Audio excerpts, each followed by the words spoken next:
Okay. Hi, I'm Sean Kidney, CEO of the Climate Bonds Initiative. Today, I've got the pleasure of talking with Professor Fan from the Academy of Global Food Economics and Policy. And we're going to talk about the relationship between food production, food supply chains, agriculture, and climate, and the mobilization of capital for climate action, which is what I work on. Professor Fan, or Shenggen, if I can call you that. Sure. Thanks for the time, and fun to talk. I want to ask you first, from the point of view of your work, and you're involved in so many aspects of agriculture and food supply chain around the world, what are the biggest challenges we face in the near future and the biggest priorities? And because I'm interested for my stakeholder base who are investors all around the world about what they need to prioritize in. What's your message to them? Yeah. Well, thank you, Sean. And I think right now we're facing actually several challenges. I think the biggest challenges remain poverty, hunger, and malnutrition. Mm-hmm. So globally, we still have more than 700 million people who suffer from hunger, mm-hmm. who do not have enough to eat. I think part of that dimension is also so-called hidden hunger, lack of micronutrients. So although you may have enough to eat, so basically out of hunger, but if your diets do not have adequate micronutrients, iron, zinc, vitamin A, iodine, and more, we call it hidden hunger. So 5 billion out of 8 billion who suffer from lack of micronutrients. So you may look very good, some people even look very fat, but lack of key micronutrients. They're not necessarily healthy in terms of their inputs. They're not healthy at all. So that sort of hidden hunger is even more damaging than visible hunger, mm-hmm. because you cannot observe. It affects children's mental, physical development. It affects productivity of adults. It affects the longevity of the elderly. So that's a challenge of so-called hunger and malnutrition. I think you ask me what is the immediate threat, immediate challenge. To me, this is the biggest challenge we face right now. Now, obviously, there are secondary or maybe related challenges, that is the climate change. Because over the last several decades, because of climate change, the food production productivity have been negatively affected. Yes. So the poor cannot produce enough food for themselves, and they cannot produce adequate food even for urban citizens. Droughts, floods, cyclones, all affect their livelihoods, their production productivity, the income generation capacity, and so on. So climate change is another big threat challenge. So I'm very reluctant to rank which one is more important to me. They are interlinked, intertwined. So I would put these two together as the top priorities. So and in fact, we would say in the context of resilience, which is how to better survive the volatility that is now endemic in the 21st century because of climate change, we need to make our societies and our populations stronger. But I'm interested in the micronutrients question.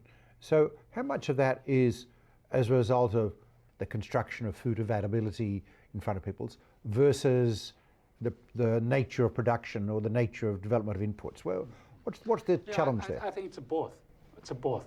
One is obviously lots of people cannot afford healthy and nutritious foods. Right. So, in fact, one of my colleagues from Australia, he quantified how many people who cannot afford healthy, nutritious diets. The number is shocking.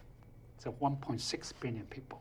That's back even before COVID. Right. So, on the other hand, the production system, the global production system, have not been able to supply cheaper, lower price, that's healthy foods. But healthy foods are usually very expensive. Fruits, vegetables, yep. And lack of investment in supply chain, lack of investment in R&D. And so what are the solutions here? Well, the solutions, well, obviously technology. Mm-hmm. So lots of good technology, good varieties that can continue to enhance yield, more production. On the other hand, the scientists also begin to add micronutrients into these food crops through so-called biofortification. Right. Biofortification to just even traditional breeding, traditional selection. So many local varieties have the high content of certain micronutrients, iron, zinc, vitamin A. So through selection, farmers, scientists can select so to nutrition intense foods, crops from the field. Now, obviously, scientists can also use breeding through modern biotechnology to further enhance the nutrition elements of certain foods. For example, I used to work for IPRI, International Food Policy Research Institute. We had a big program called Harvest Plus. So basically to use modern technology to enhance nutrition of certain crops. Even traditional breeding, vitamin A, zinc, iron can be added to rice, wheat, maize, all this, and the potato, sweet potato, all these major foods poor eat. So eating the same foods, they will be able to have more nutrients. Have we had some successes so far in this area? Right, yes, they have lots of very good successful stories. One is in India, the per minute. In southern rural India, many girls are anemic, basically lack of iron in their body, and partly because of their diets. Because they eat vegetables, they do not have money to buy the animal proteins, or access to animal proteins. The anemic rate there is so high, maybe 70%, 80%. So the international research institution like CGIR and ICRISAT, the International Center for Semi-Arid Areas, they work together to add iron into per minute. And these local citizens, just particularly girls, just eat per minute as usual. You don't need to do anything. But because of the added iron into per minute, the anemic rate was able to go down from 70% to 30%, 40%. And how was the addition done? How does a replacement crop, what was the mechanics of achieving that outcome? Yeah, so basically through breeding. For example, by nature, some per minute has higher content of iron. So we had different seed stocks coming through, exactly, and then we had to convince the farmers to change the seed. I must say that some of the global institutions like CGIR have a treasure, human treasure, that's a gene banks. Yes, of course.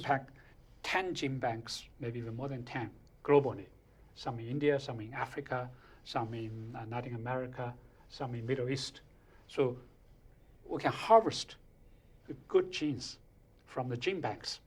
Some are drought, that's a resistance, disease resistance, heat tolerance, and nutrition, high nutrition. So scientists can bring all these genes to create a new variety. There are many ways to do it. You even don't need to go through GMO. Per minute is one. Beans, high iron beans in Rwanda. Okay. Then vitamin A maize in Africa. So I think right now probably millions, if not billion people who are already consuming so-called biofortified foods.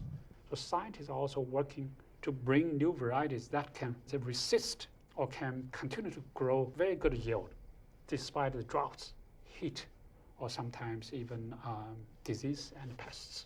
And of course, we're going to see a lot of this sort of severe heat and droughts going forward. So that's a critically important piece of work. You've done a lot of work on supply chain of food as well, not just the agricultural production.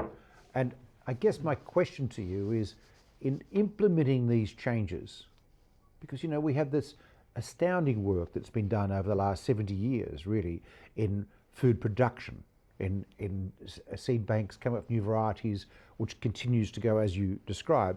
But getting that into the supply chain system, and how does this work, and what are the other priorities in the supply chain side of things?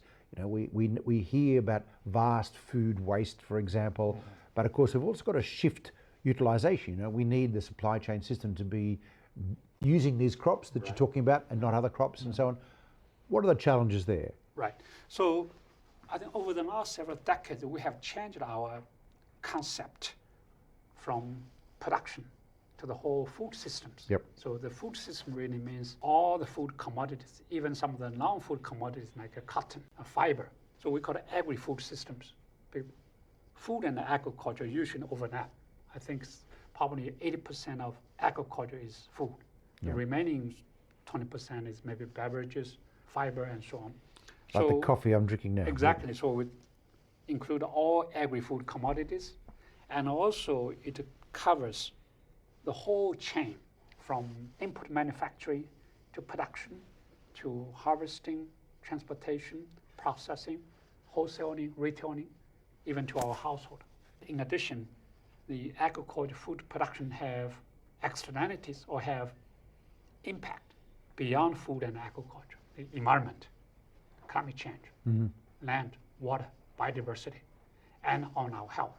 So here we use so-called agri-food system to cover all this. I was involved in a study called Food System Economics Commission. 2 years ago, we published a report. So basically, we try to analyze the priorities you mentioned, and also where should be the interventions to really make sure that we can tackle some of the biggest challenges, setting the right priorities using the limited resources. So we have several findings. One is the hidden cost of the whole food system is about $10 trillion. So basically, the hidden cost from the environment, from health, is even bigger, or at least the same as your market value. Solution is the investment. If we can invest $500 billion, we can help the private sector to create $5 trillion business opportunities. Sounds good. Tell me more. I'm skeptical. Come on. Sure. Well, investment includes public investment, private investment. But right now, unfortunately, most of that investment is from the public. What kind of investment are we talking about? Well, for example, R&D. That's a social benefit. I've got a community of global investors out there who are looking about how to apply their money to give returns for the pensions that they have to pay, whilst also doing good. How do you do that? Right. So $500 billion investment, big part of that will come from the public. Right now, globally, in fact, agriculture sector spends about $700 billion to subsidize water, fertilizers, pesticides, or output price. So there is money, but it just spending wrong things to subsidize, let's say, more environmental degradation, loss of biodiversity, and also produce some foods that not necessarily help poor to address their malnutrition issues, because this subsidy usually produce rice, wheat, maize, not nutritious foods, vegetables, fruits, beans. And then one solution is, can we ask the government, public sector, to repurpose these subsidies to help the private, to navigate the private sector, and de-risk the private sector, and help to address some of the so-called market failures. What sort of investments are we talking about here? Give me a flavour. Yeah. Where does the money actually go? Right. So one is, as I said, R&D investment. So we needed to continue to generate technologies. Go on. That private sector can use. Okay. Then infrastructure, roads, internet. You need to make sure that every farmer has access to internet, because they can use internet for information discovery, price discovery, information, and market technology. But that all helps further distribution of existing product. I'm curious about how we shift the different sorts of products. Well, I think there are many technologies beyond the genetically modified. Modern technologies go far beyond that. So we call it version 5 biotechnology. That government, public sector needs to invest. But to invest to bring all this technology, then the private sector companies can take over. Now globally, there are some multinational companies like Shenggen, Corteva, and Bayer, and so on. But there are also many smaller companies here in China, maybe in Europe, in Africa, that can help to convert all this sort of version 5 breeding technologies into something that farmers can benefit, like seeds. And then, let's say, the processing part here in China, Southeast Asia, they use the rice millers as a key point to link millions of smallholders through contract, and then link to supermarkets, rice millers. So they make sure that farmers will use standardized seeds. Then when the rice millers got all the seeds, they process them well, and then link to supermarkets here in Beijing, Shanghai, maybe in Hanoi. I thought, well, rice obviously is only a small part. I think today, vegetables, fruits, beans probably are equally important, are very important that we have not paid enough attention. So building on the success from rice, we need to expand that to other commodities, and the private sector can do that. And the financing is a big part of that. Is there scope for productivity improvement in green vegetables in the same way as we saw extraordinary advances in productivity with rice and wheat in the last 50 years? Is that, I mean, I'm looking for ways for farmers to make more money, really. Is that a possibility? No, absolutely, absolutely. Partly because of lack of investment in this fruits, vegetables. If you look at public investment in R&D, public investment in infrastructure, in the past they were very much focused on several major grains, rice, wheat, maize. They have not invested in vegetable fruits. Look at the whole CGIAR Global Institute, there is none. And then if you look at the government policies, most governments subsidize rice, wheat, maize, and maybe cows, but not fruits, vegetables. In many cases, actually, they tax vegetables, fruits. Well, I'm not saying that we should stop supporting them. We support them. We make sure that we continue to produce good quality rice, wheat, maize, and low carbon probably. And can we switch our gear to support vegetables, fruits, beans, more nutritious, healthy foods? And by the way, if we do the right, these foods actually have lower carbon footprints than rice, wheat, and maize. So I can see a future, inputs being higher quality to what we eat, a better distribution system, which presumably will also reduce wastage. But if we look 10 years, 15 years down the track, how do you see these changes manifesting itself? And what I'm really looking for is investment opportunities for the private sector. Well, reducing food waste and loss is a big deal because globally we waste almost 1/3 of our foods.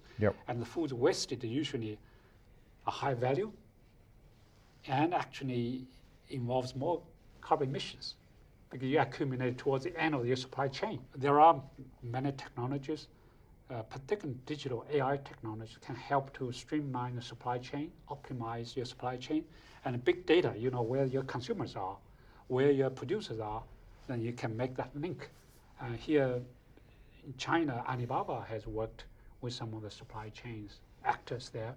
So they were able to reduce food loss and waste, let's say from 25% to 8%. Huge opportunity. And is this packaging? You know, I'm conscious that there's one supermarket chain in the UK, Marks and Spencer's, that told me they had an environmental program. They ended up using much more packaging and stuff. They reduced their food waste, they said, from 25% down to about 8% by packaging with inert gases and so on. And as a result, stuff just didn't go off as quickly. And that's incredibly hot. But there was a trade-off. They were using more plastics. Right. And they're packaging. Is that the sort of thing you're talking about? No, not necessarily. There are many things. Well, one is optimize the supply chain because now you can better distribute your products to certain markets where you know there's a demand. So that reduces the waste. And then obviously overpacking is a problem globally. And here in China, I do see that problem too. So that increases cost. It also increases carbon emissions. Now here I also wanted to make sure that we go to the consumers. The consumer demands. You're asking for the investment opportunities.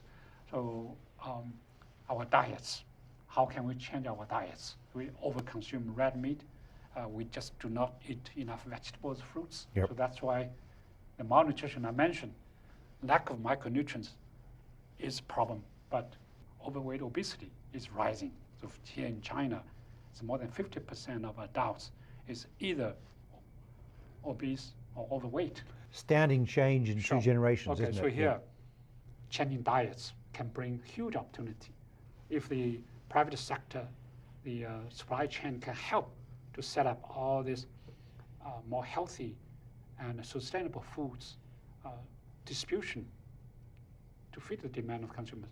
And here, packaging, information, and nudging people to change the behavior. We have done some study here, even in our university. How can we change students' behavior? So for example, bring some information to students. We call it information intervention.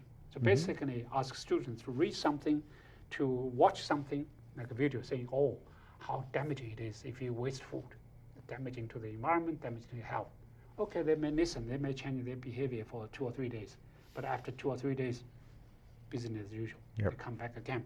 However, there's a disruptive technology, AI buffet service for here in the university. When you bring a plate to pick up your food from each, that's a food item, the machine will automatically record your proteins, calories, fat, right. and then you're getting constant feedback. Yes, all the money. Wow. And incidentally, red meat is more expensive.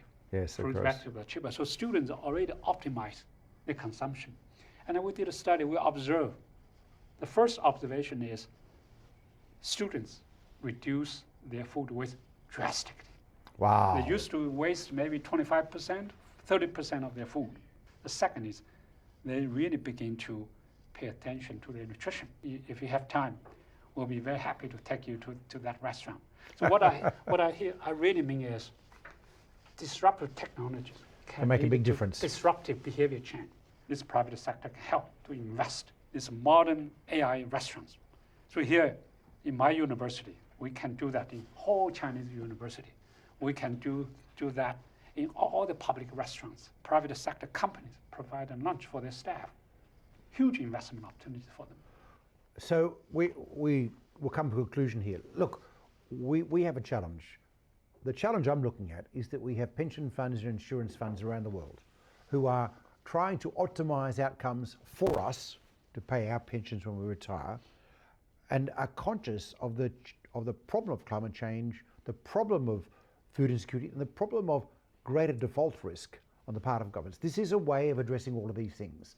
The healthier our societies are, the better our food supply chains, the more likely we are to be able to be productive, efficient, effective, successful societies, and to pay back debt. Sure. What we're hearing today is the incredible importance of bringing science to the table, because the only path forward is to understand what really works and to look at solutions that will make a lasting difference rather than a shallow difference. And this is a complicated issue. So the point about today is the interaction between capital, between science, and then to figure out the solutions that work.